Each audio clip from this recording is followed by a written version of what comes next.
Hello students, welcome to internet Pathshala. कैसे हो सभी? उम्मीद करता हूँ कि सभी बढ़िया होंगे और लॉकडाउन का पालन भी कर रहे हो, सभी अपने अपने घरों पे सेफ रह रहे होंगे। तो ज़्यादा टाइम नहीं लेते हुए हम स्टार्ट करते हैं अपना टॉपिक। जैसा कि आपको पता है कि हमने जो फर्स्ट लेक्चर के अंदर क्या क्या चीज़ें डिस्कस की थी। बेसिक सबसे पहले हमने अपने यूनिट के बारे में जाना कि इलेक्ट्रोस्टैटिक्स किसे बोलते हैं, चार्ज के बारे में जाना कि चार्ज क्या होता है, ट्रांसफ़र कैसे होता है चार्ज, है ना। आज हम जानेंगे सबसे पहली बात तो कुछ जो है मतलब चार्ज के बारे में थोड़ी और बातें भी जानेंगे। फिर उसके बाद चार्ज की जो प्रॉपर्टीज़ होती हैं, ठीक है, मेन जो प्रॉपर्टीज़ होती हैं चार्ज की वो जानेंगे। और उससे जुड़े हुए कुछ न्यूमेरिकल्स हैं, कुछ मैं आपके सामने सॉल्व करूँगा, यहाँ पर सॉल्व करवाऊँगा और कुछ आपको करने होंगे, ठीक है। तो सबसे पहले जब हम बात कर रहे थे, लास्ट लेक्चर में हमने बात की थी ट्रांसफर ऑफ चार्ज की। तो ट्रांसफर ऑफ जो चार्ज के अंदर कुछ दो नोट आपने जो है वो लिखने हैं क्या कि जब भी कभी ट्रांसफर होता है चार्ज का, है ना, चार्ज का ट्रांसफर जब एक बॉडी से दूसरी बॉडी में होता है तो क्या चेंज होता है? Mass. Mass changes as transfer of charge happens और टेक प्लेस, है ना। जब भी कभी आपके चार्ज का ट्रांसफर होगा तो क्या होगा, जो मास है वो चेंज हो जाएगा। देखिए कैसे चेंज होगा, क्योंकि हम सभी को पता है कि चार्ज कैसे ट्रांसफर होता है, या तो किसी बॉडी से इलेक्ट्रॉन जंप होकर के दूसरी बॉडी पे चला जाएगा, या फिर दूसरी बॉडी से मतलब वो क्या करेगा, गेन कर लेगी पहली बॉडी। मतलब होना क्या है, इलेक्ट्रॉन या तो डोनेट होगा या एक्सेप्ट किया जाएगा, है ना। तो इलेक्ट्रॉन के पास हम सबको पता है कि मास होता है। तो जो इलेक्ट्रॉन जो मतलब ट्रांसफर हो रहा है जिसके पास, उसका कुछ ना कुछ मास तो होगा ही होगा। तो वही जो मास है वो दूसरी बॉडी पर चला जाता है। और यहाँ से हमें ये पता चलता है कि जब भी कभी भी जो ट्रांसफर ऑफ चार्ज है होगा तो उसमें आपका मास जो है वो चेंज हो जाएगा। दूसरी बात ये कि इलेक्ट्रिफिकेशन का जो ट्रू टेस्ट होता है ना, true test of electrification,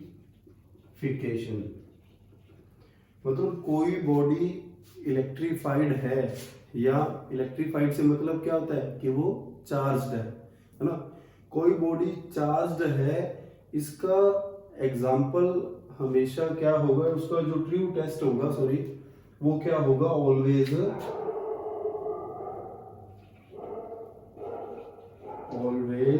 repulsion. Repulsion से आपको पता चलेगा कि भाई सामने वाली बॉडी भी चार्ज्ड है। अट्रैक्शन से आपको नहीं पता लग सकता। अरे अट्रैक्शन तो चार्ज और अनचार्ज के बीच में भी हो सकती है। हमने पहले भी जो है पिछले लेक्चर के अंदर हमने यही चीजें पढ़ी थी, ट्रांसफर ऑफ चार्ज को बढ़िया तरीके से किया था कि जो अट्रैक्शन है वो एक चार्ज एंड अनचार्ज बॉडी के बीच में हो सकती है। तो हमें कैसे पता लगेगा कि सामने वाली बॉडी जो है वो इलेक्ट्रीफाइड है? तो उसका ट्रू टेस्ट आपका क्या होगा, रिपल्शन, ठीक है। अगर उसमें रिपल्शन हो रही है तो मतलब दोनों की दोनों बॉडी चार्ज है। अगर रिपल्शन नहीं हो रही तो ये हो सकता है कि दोनों चार्ज हो और ये नहीं भी हो, कि उनमें से कोई एक आधी चार्ज हो सकती है और दूसरी चार्ज नहीं होगी, ठीक है। तो चलिए अभी जो है अपनी स्टार्ट करते हैं हमारा जो नेक्स्ट टॉपिक है, प्रॉपर्टीज ऑफ चार्जिंग।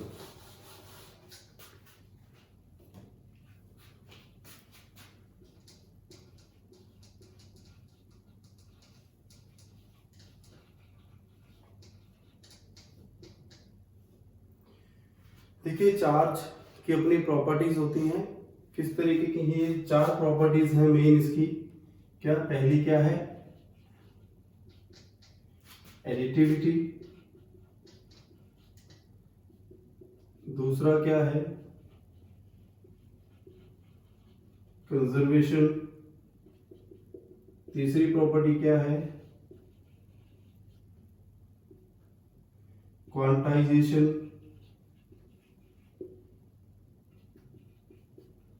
और फोर्थ प्रॉपर्टी है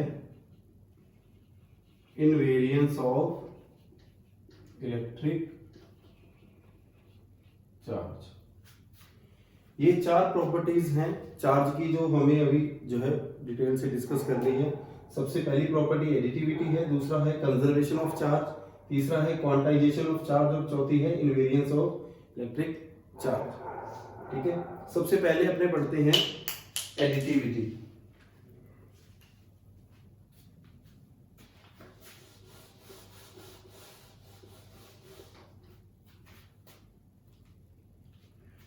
एडिटिविटी का मतलब क्या है?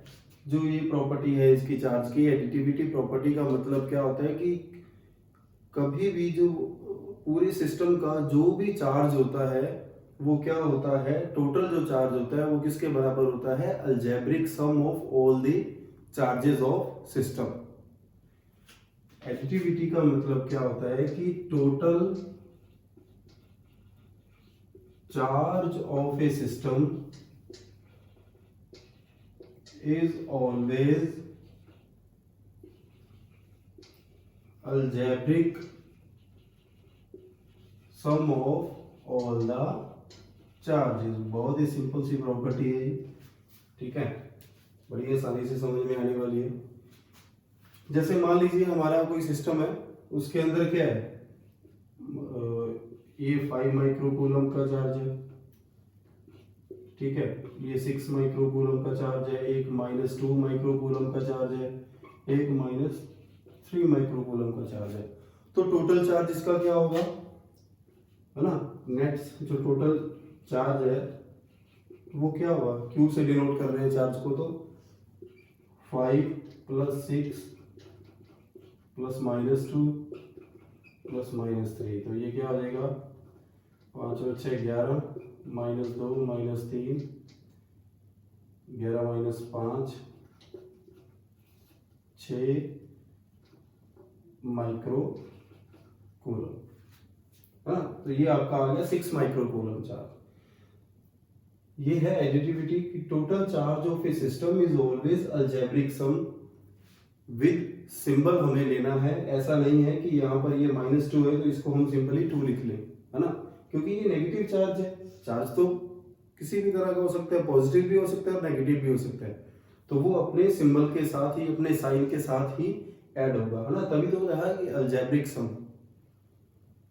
ये थी हमारी एडिटिविटी प्रॉपर्टी कि total charge of a system is always algebraic sum of all the charges. जैसे हमने ये चार्जेस लिए थे तो हमारे सिस्टम का जो टोटल चार्ज था वो क्या था, इन सब का सम आ गया। और यहाँ पर ये साइन चेंज से तो प्लस माइनस माइनस, ये भी प्लस माइनस माइनस, और इस तरीके से हमने इसको सॉल्व कर लिया। बहुत ही इजी था। अभी नेक्स्ट प्रॉपर्टी जो है उस पर ध्यान देने की जरूरत है।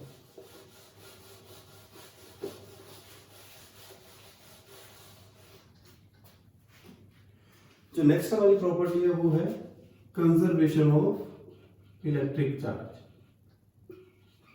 या कंजर्वेशन ऑफ चार्ज ले लेते हैं। इसका मतलब क्या है कि total charge of a system is always conserved.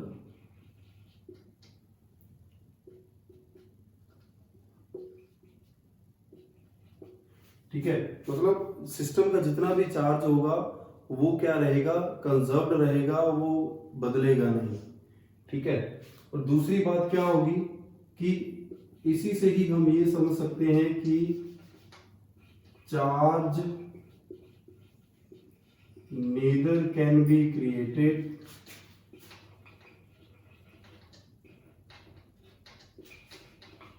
nor destroyed। ना तो चार्ज को कभी बनाया जा सकता है, ना उसको डिस्ट्रॉय किया जा सकता है। ये जो है चार्ज की कंजर्वेशन ऑफ चार्ज जो है, मतलब चार्ज की मेन प्रॉपर्टी है। कंजर्वेशन ऑफ चार्ज के अंदर ये जो 2 पॉइंट्स हैं हमारे कि total charge of a system is always conserved, and second thing is charge neither can be created nor destroyed. ना तो चार्ज को कभी क्रिएट किया जा सकता है, ना कभी डिस्ट्रॉय किया जा सकता है। इवन चार्ज पार्टिकल्स को क्रिएट और डिस्ट्रॉय किया जा सकता है। ये बात अभी आपको हजम नहीं होगी कि सर आपने कहा कि जो चार्ज पार्टिकल है उनको तो हम क्रिएट और डिस्ट्रॉय कर रहे हैं, तो उनके साथ ही तो चार्ज बनता है। तो बच्चों क्या होता है कि नेचर जब भी पार्टिकल्स बनाती है, चार्ज पार्टिकल नेचर के अंदर जब भी बनते हैं तो वो इक्वल अमाउंट में बनते हैं। अगर एक न्यूट्रॉन को बीटा डिके के अंदर न्यूट्रॉन को तोड़ा जाता है, ठीक है, बीटा डिके एक रेडियो एक्टिव प्रोसेस होती है, ठीक है, उसके अंदर जो है एक जो न्यूट्रॉन है वो किस में कन्वर्ट होता है, प्रोटॉन के अंदर कन्वर्ट होता है। ये न्यूक्लियर फिजिक्स का पोर्शन है। अभी थोड़े दिनों बाद इसको भी हम करेंगे, आगे आने वाले आपके चैप्टर्स में ये आपकी न्यूक्लियर फिजिक्स भी है, उसमें डिटेल से करेंगे। अभी सिर्फ ये बता रहा हूं कि बीटा डिके एक रेडियो एक्टिव प्रोसेस होती है, जिसके अंदर क्या होता है, एक न्यूट्रॉन जो है वो चेंज होता है प्रोटॉन में और साथ में एक इलेक्ट्रॉन में, है ना, और साथ में एक इलेक्ट्रॉन जो है वो रिलीज हो जाता है। तो देखिए न्यूट्रॉन क्या था, न्यूट्रल होता है, उसके ऊपर जीरो चार्ज होता है। जैसे ही न्यूट्रॉन चेंज हुआ प्रोटॉन और इलेक्ट्रॉन में, तो अब बताइए पूरा चार्ज, नेट चार्ज सिस्टम का क्या है, अगेन जीरो है। कैसे, ये न्यूट्रॉन था, ये बीटा डिके हो गया जी, ठीक है, क्या बना, इसमें एक प्रोटॉन बना और एक बना इलेक्ट्रॉन। न्यूट्रॉन पर जीरो चार्ज होता है, ये सिस्टम बना जी, एक प्रोटॉन और एक इलेक्ट्रॉन, दोनों मिलके, दोनों का चार्ज क्या आ रहा है, फिर से जीरो आ रहा है, प्रोटॉन और इलेक्ट्रॉन बराबर है तो जीरो चार्ज आ रहा है। चार्ज पहले भी जीरो था, चार्ज अब भी जीरो है। इसी को ही बोलते हैं कंजर्वेशन ऑफ चार्ज। नेचर कभी भी ऐसे नहीं है कि अकेला प्रोटॉन बना करके छोड़ देगी। इस पूरे यूनिवर्स का जो चार्ज है वो कंजर्व्ड रहता है, ठीक है, कभी भी चार्ज एक टाइप का चार्ज नहीं बनेगा कि यह पॉजिटिव बन गया जी चलो नेगेटिव नहीं बना, नहीं, नेचर के अंदर हमेशा ही दोनों प्रकार के चार्ज इक्वल अमाउंट में बनेंगे, ताकि पूरे यूनिवर्स का जो चार्ज है वो क्या रहे, कंजर्व्ड रहे, इम्बैलेंस नहीं हो उसमें, ठीक है। और बहुत सारे एग्जांपल्स इसके अंदर हैं, हम वो करेंगे, ये नोट कर लेना।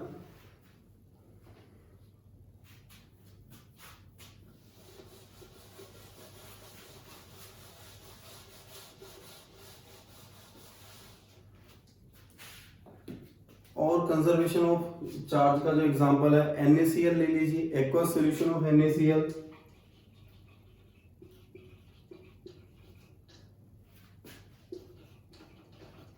तो NaCl जो है वो जब आयनाइज होता है तो कैसे होता है, Na प्लस क्लोरीन नेगेटिव, है ना।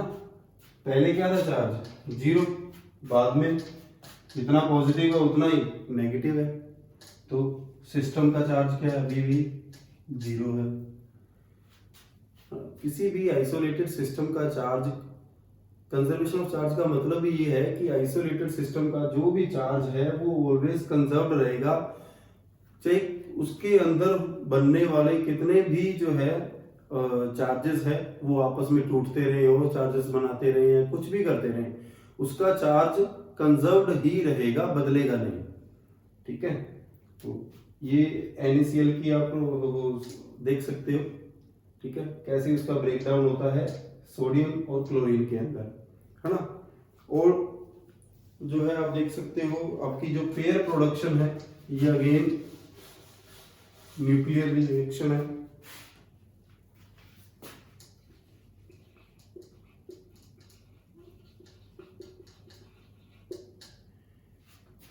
पेयर प्रोडक्शन, ठीक है। इसमें क्या होता है कि एक जो गामा रे फोटोन होता है वो क्या करता है, आगे चल करके पॉजिट्रॉन एंड इलेक्ट्रॉन के अंदर टूटता है। अब कहोगे कि सर ये पॉजिट्रॉन क्या होता है, तो पॉजिट्रॉन पर कैसा चार्ज होता है, इलेक्ट्रॉन पर कौन सा होता है, नेगेटिव। ठीक है, ये गामा रे फोटोन जो है ये न्यूट्रल होता है, इसके ऊपर कोई चार्ज नहीं होता। या ऐसा मान लो कि ये न्यूट्रॉन की तरह इस पर भी जीरो चार्ज होता है। ठीक है, इलेक्ट्रॉन पर कौन सा चार्ज होता है, नेगेटिव। होता कितना है जी, 1.6 इंटू 10⁻⁻19 कूलम। ओके, तो पॉजिट्रॉन पर कितना होगा, इस पर ये माइनस चार्ज होता है तो इस पर क्या होगा, पॉजिटिव होगा, लेकिन उतना ही होगा 1.6 इंटू 10⁻⁻19 कूलम। पॉजिट्रॉन प्रोटॉन नहीं है। आपको सर प्रोटॉन पे भी तो इतना ही चार्ज होता है, पॉजिट्रॉन प्रोटॉन नहीं होता। ठीक है, ये डिफरेंट होता है, ये इसकी सिर्फ इलेक्ट्रॉन से, ये इलेक्ट्रॉन का ही भाई मानो। ठीक है, लेकिन जैसे है ना अभी एक मतलब पिता की दो औलादें हुई, एक तो बहुत ही अच्छी निकल गई और दूसरी क्या निकल गई, उसी के जैसी। मतलब एक तो कोई वो पुलिस में अच्छा वो बना हुआ अधिकारी ऑफिसर बना, और दूसरे वाला क्या निकल गया, कोई डॉन वॉन बन गया। दोनों हैं एक जैसे ही थे, मान लो जुड़वा थे बिल्कुल, शक्लें भी एक जैसी, सब कुछ एक जैसे थे वो। ठीक है, एकदम माइंड वगैरह और सब कोई पहचान नहीं सकता कि दोनों क्या हैं। लेकिन एक का नेचर क्या है, बिल्कुल नेगेटिविटी से भरा हुआ है, और एक का नेचर क्या था, पॉजिटिविटी से भरा हुआ। सेम चीज है, इलेक्ट्रॉन नेगेटिविटी से भरा हुआ है ना। बदनाम कर दिया इसको ऊपर। इसकी सारी प्रॉपर्टीज इलेक्ट्रॉन के जैसी होगी, बस सिवाय एक प्रॉपर्टी के कि इलेक्ट्रॉन पर नेगेटिव चार्ज होता है इतना, इसके ऊपर क्या रहेगा, पॉजिटिव चार्ज। बाकी सारी की सारी प्रॉपर्टीज, जो भी इसका मास वगैरह होता है, वो सारी प्रॉपर्टीज इलेक्ट्रॉन की जैसी होती है। ये प्रोटॉन नहीं होता है, ये याद रखना है। पॉजिट्रॉन अलग होता है, प्रोटॉन का मास तो अलग होता है, पॉजिट्रॉन का मास इलेक्ट्रॉन के मास के बराबर होता है ना। कितना था, 9.01 इंटू 10⁻⁻31 किलोग्राम। तो इन दोनों का मास वही रहता है। ठीक है, तो इसको बोलते हैं पेयर प्रोडक्शन, कि गामा रे जो फोटोन होता है वो क्या हो जाता है, डिवाइड हो जाता है पॉजिट्रॉन और इलेक्ट्रॉन के अंदर। ठीक है, ये सभी न्यूक्लियर फिजिक्स का पार्ट है, उसके अंदर अच्छे तरीके से इसको पढ़ेंगे। ठीक है, तो ये कुछ अभी देखो, यहाँ पर चार्ज जीरो था, यहाँ पर अगेन कितना चार्ज आ रहा है, दोनों का फिर से जीरो आ रहा है। ये नेगेटिव है, ये पॉजिटिव है, जीरो आएगा। तो मतलब क्या है कि चार्ज जो है सिस्टम का, वो कभी भी, किसी भी सिस्टम का जो चार्ज है वो ऊपर नीचे नहीं होगा, वो हमेशा कंजर्व्ड ही रहेगा। जितना चार्ज पहले था वो चार्ज उतना ही रहेगा, वो कभी भी बदलेगा नहीं। ठीक है, नेक्स्ट जो हमारी प्रॉपर्टी है वो है क्वांटाइजेशन ऑफ चार्ज, वो पढ़ते हैं हम।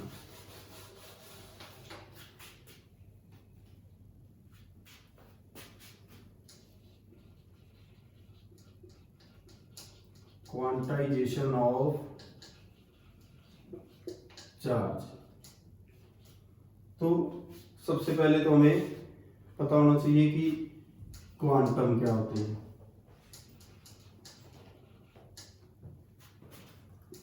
क्वांटम क्या होता है, minimum amount by which N physical quantity can change. कोई भी फिजिकल क्वांटिटी है वो अपने आप को मिनिमम से मिनिमम कितना चेंज कर सकती है ना। छोटे से छोटा उसके अंदर क्या चेंज लाया जा सकता है कि उससे आगे वो, मतलब उसमें, उसके आगे उसमें अंदर चेंज नहीं होगा, तो उसको बोलते हैं क्वांटम। तो चार्ज की जो प्रॉपर्टी है वो भी क्या है, चार्ज क्वांटाइज्ड होता है।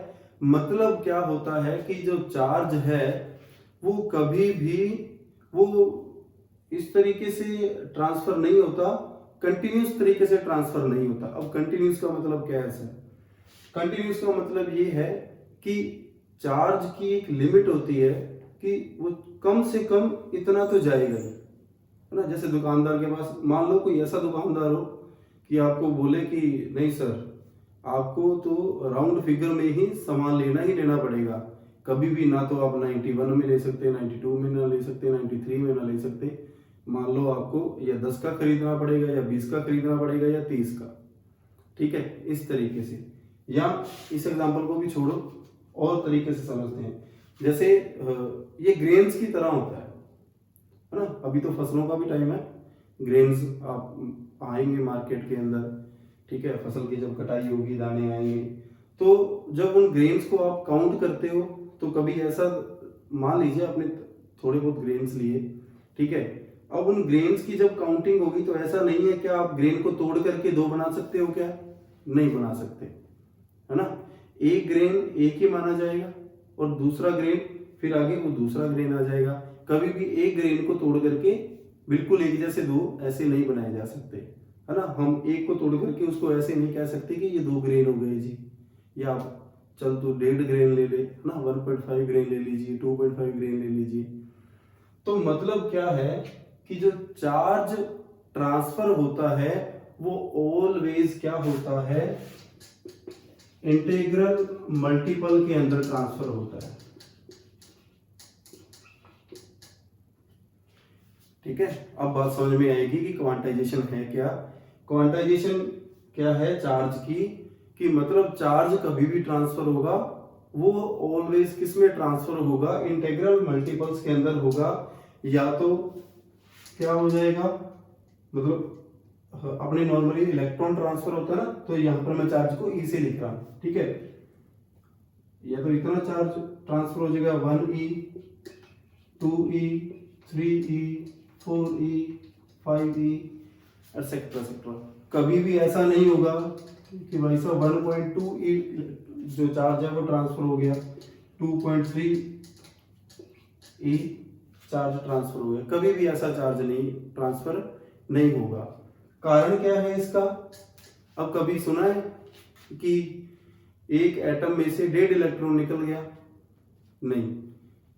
क्वांटाइजेशन का यही कारण है, क्योंकि कब इलेक्ट्रॉन जो है वो इंटीग्रल मल्टीपल्स में ही निकलते हैं। या तो एक जाएगा इलेक्ट्रॉन किसी बॉडी से, या 2 जाएंगे, या 3 जाएंगे, या 4 जाएंगे, या 1000 जाएंगे, 10,000 जाएंगे, कभी पॉइंट्स के अंदर नहीं जाएंगे, फ्लोटिंग वैल्यू के अंदर कभी भी नहीं जाएंगे। इसको डिस्क्रीट वैल्यू भी बोलते हैं। सीधा 1 2 3 4 5 ही है, जो डिस्क्रीट वैल्यू होती है कि 1 के बाद सीधा 2 पे आना है, बीच में नहीं रुकना कहीं भी। 1.1 1.2 1.3 1.4 इस पे नहीं रुकना हमें, सीधा 1 से 2 2 से 3 3 से 4 इस तरीके से।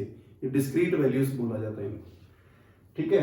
तो चार्ज क्या है, क्वांटाइज्ड होता है। इसको देखिए, जो चार्ज की जो क्वांटाइजेशन की प्रॉपर्टी है, इसको हम पढ़ते हैं जब माइक्रोस्कोपिक लेवल पे होते हैं, है ना। जब आपकी मुट्ठी में कुछ ही दाने हैं तब तो आप उनको गिन लोगे, ठीक है। मान लीजिए 2 ट्रालियां या एक ही ट्राली भर के आ रही है, ठीक है, ग्रेन्स की, तो क्या आप गिन लोगे क्या उनको, तो आप तो सीधा उनको जो है वेट करोगे उनका कि कितना वेट है, तब आप गिन के थोड़ी ना रखोगे, है ना। तो बड़े लेवल पर जो है, जो क्योंकि कभी भी ऐसा नहीं था कि 2 इलेक्ट्रॉन ट्रांसफर हो गए, 3 हो गए, 4 हो गए। जब चार्ज ट्रांसफर होता है तो बहुत सारे इलेक्ट्रॉन ट्रांसफर होते हैं, मतलब 10⁻12 13 14 तक ट्रांसफर होते हैं, लाखों करोड़ों इलेक्ट्रॉन ट्रांसफर होते हैं चार्ज जब ट्रांसफर होता है। तो वहां पर जो है हम क्वांटाइजेशन को मतलब निगलेक्ट कर देते हैं।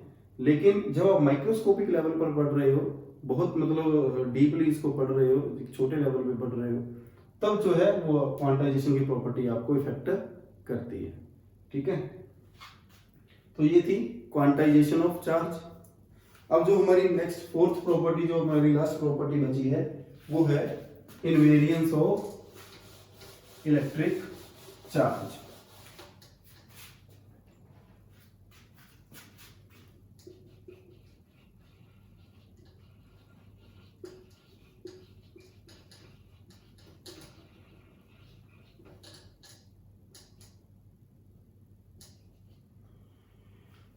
ये क्या कहता है कि भाई साहब चार्ज जो है वो स्पीड पर डिपेंड नहीं करता।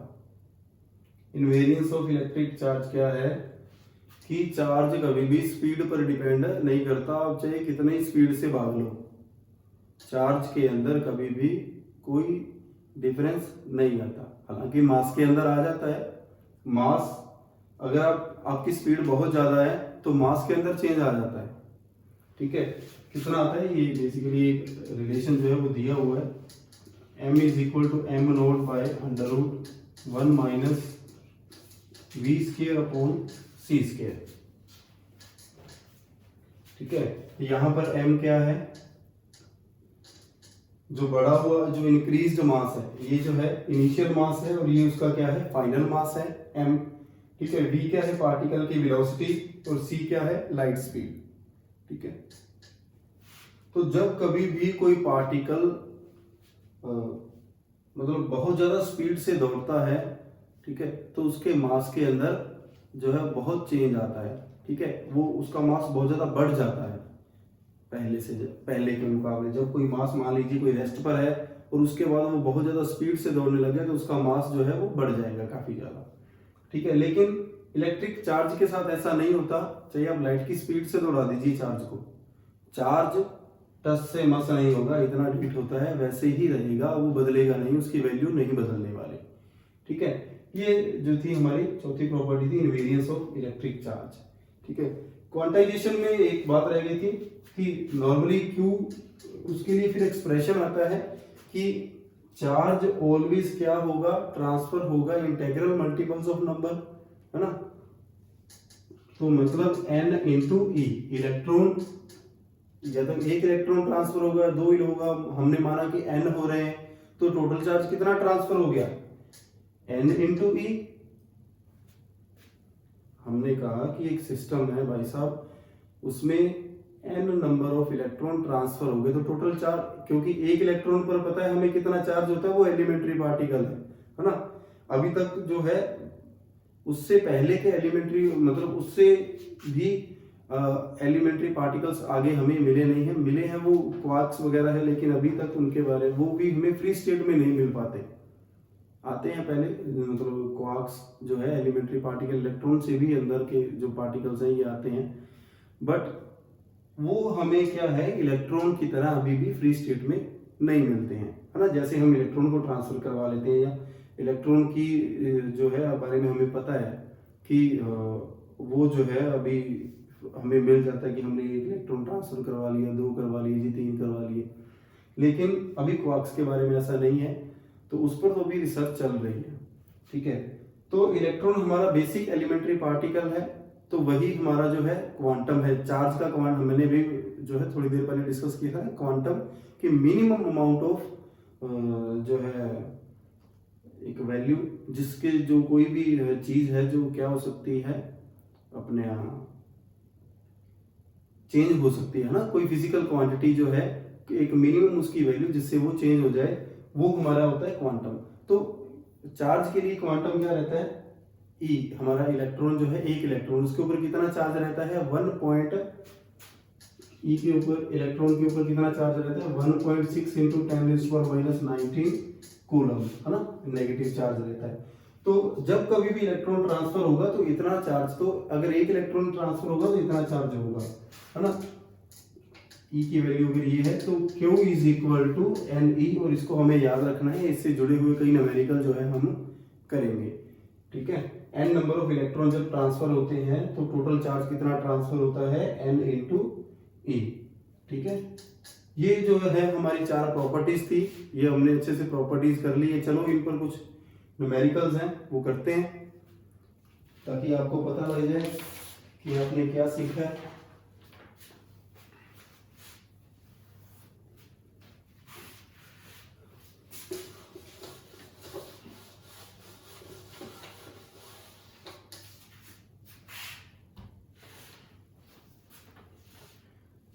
सबसे पहला देखो कि कोई सिस्टम है,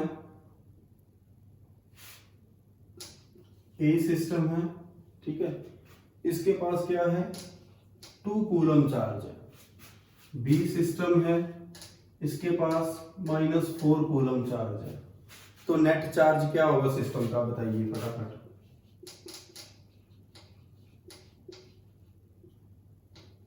net charge of system, system के अंदर 2 चार्ज पार्टिकल्स हैं। एक जो है, एक चार्ज का जो वैल्यू है वो क्या है, 2 कूलम है, और दूसरे की क्या है -4 कूलम है।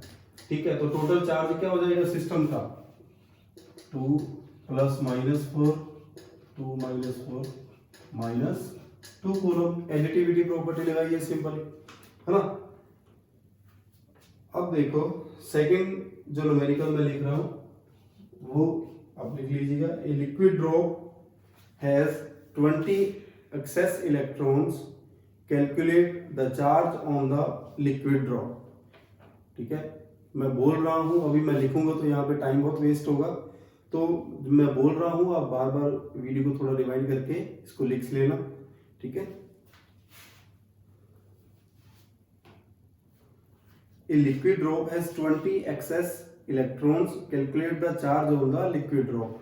क्या कह रहा है कि लिक्विड ड्रॉप के ऊपर 20 एक्सेस इलेक्ट्रॉन्स हैं, मतलब उसके ऊपर 20 एक्स्ट्रा इलेक्ट्रॉन हैं।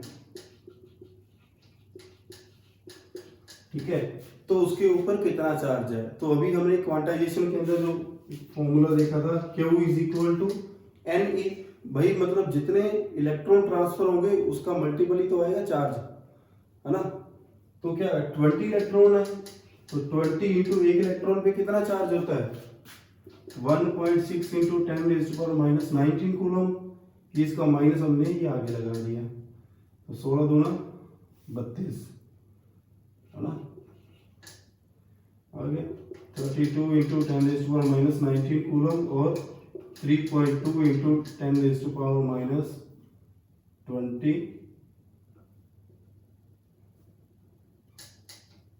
कूलम। आप पॉइंट लगाएंगे ना यहाँ पर 20 कूलम आ जाएगा।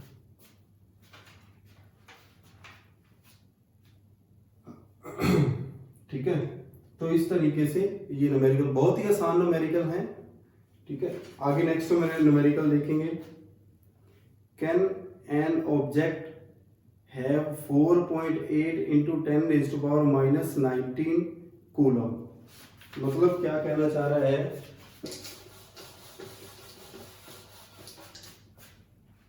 कि किसी ऑब्जेक्ट पर क्या इतना चार्ज आ सकता है 4.8 into 10⁻⁻19 कूलम। ठीक है, दोबारा पढ़ देता हूं। Can an object have 4.8 into 10⁻⁻19 coulomb justify. ठीक है, तो देखिए कितना चार्ज बता रहा है ये टोटल चार्ज की वैल्यू दे दी हमें Q की। Q = क्या था Ne, है ना। 4.8 into 10⁻⁻19 coulomb, N into E की वैल्यू पता है हमें, N E है ना। E को इधर ले आएंगे, E की वैल्यू क्या है 1.6 इंटू 10⁻⁻19, कैंसल आउट हो गया, पॉइंट से पॉइंट 16×3=48, N = 3। देखो N हमारा क्या है 3। अभी प्रॉपर्टी याद करिए फिर से क्वांटाइजेशन वाली, कि उसमें क्या कहा गया था कि कोई भी चार्ज जो है वो ट्रांसफर होता है इंटीग्रल मल्टीपल ऑफ नंबर्स, मतलब प्रॉपर नंबर के अंदर ट्रांसफर होता है 1 2 3 4 5 6 इस तरीके से ट्रांसफर होता है। अगर हमारी n की वैल्यू इस तरीके से आ रही है, इंटीजर आ रही है प्रॉपर एक, ठीक है 1 2 या 3, हमारे पास 3 आ रहा है, तो मतलब क्या है कि किसी ऑब्जेक्ट के पास इस तरीके का जो है चार्ज हो सकता है।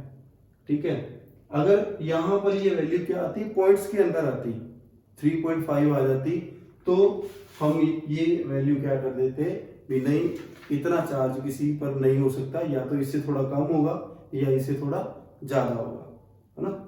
तो इस तरीके से आपको न्यूमेरिकल जो है वो सॉल्व करने हैं। ये न्यूमेरिकल देखिए, ये आपको करना है। A piece of polythene is rubbed with wool and it has been found to acquire a negative charge of 3 into 10⁻⁻7 coulomb.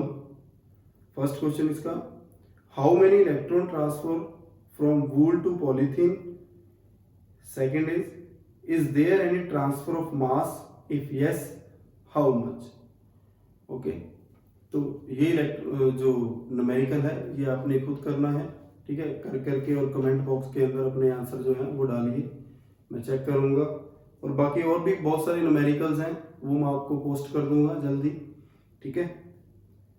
Okay, आज के लिए जो हमारी ये प्रॉपर्टीज थी ये हमने पढ़ ली। चार्ज के बारे में हमने पहले पढ़ लिया है, अब आज हमने ये प्रॉपर्टीज के बारे में पढ़ लिया।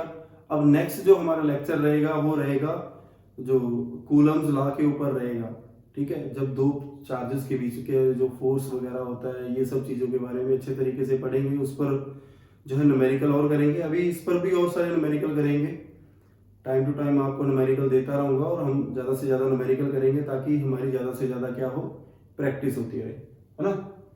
Okay, good luck, thank you.